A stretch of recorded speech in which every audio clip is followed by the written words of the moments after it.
We are Indie Attack back with 7-day FPS week. I am Woody. And I am Kelson. And today we're going to be talking about Strange Gravity by Ian Burnett. Yeah. Now, oddly, compared to all of the other games we're playing for this is not really an FPS at all. Yeah. It's a first person. This is an FPRTS? RTS? Yes. Exactly. It's a real-time strategy game that you play in first person. Yeah. And it's a really neat concept. You play as a scientist, and you're working in a lab with microbes. And there are good microbes, and there are bad microbes. Right. And there are these big kind of orbs floating around. You know, it kind of looks like a solar system. Yeah, sort of nebulous. Yeah. And the bad microbes will infect other planets. The good microbes will basically do the same thing, but they're good, so you want them to infect planets. Right. And you have to click on different planets to sort of transfer your microbes from planet to planet in order to try to completely infect all of the little spheroids in each level. With the good bacteriums.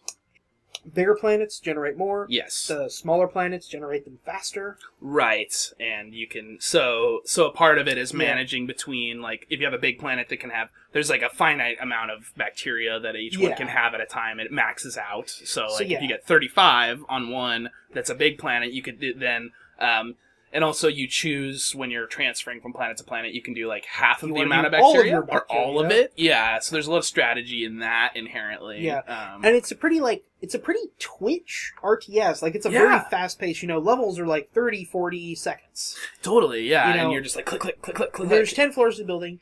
I really like this concept. I really like doing a different genre in first person. I think first person kind of unfairly gets used just for shooting all the time, and I think you can do a lot of other genres in that. It's really cool. Yeah, this really cracked open the idea to me that, like, first person, this game, I've played similar games like this, but, like, always, like, 2D, or, that game Euphoria is sort of a similar, vibe to this, where you're kind of planet to planet kind of a thing.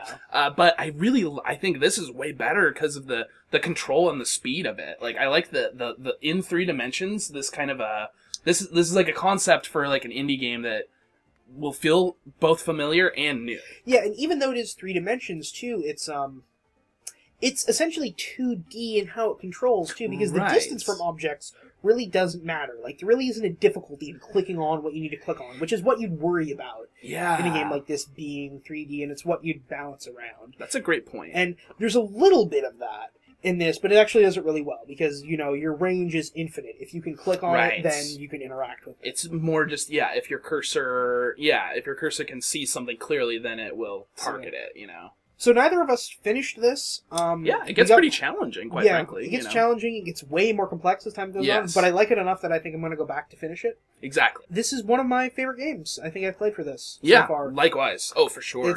I think it's one of the most inventive, It's great graphics, an amazing concept, and a really original concept. Right. And overall, this is probably my highest recommendation to try out. As far and the fact that there's 10 levels, I mean, pretty fleshed out, like they took the concept and ran. I think you could take this concept and with a bit of tweaking and a bit of added complexity, maybe add a couple more microbes, maybe get it a little more strategic in there. Right. You could turn this into a full game pretty easy. I really agree with you. I think this is prime candidate for expansion after the competition. And a lot of the games we played for this, as good as they are, you couldn't really expand them. 420 Blaze It, you couldn't make a full game out of it. Right. That's just like meant to be a bite. Yeah. You can't really make a full game out of that. Or if you do, it's just going to be Spec Ops The Line. Exactly. Yeah.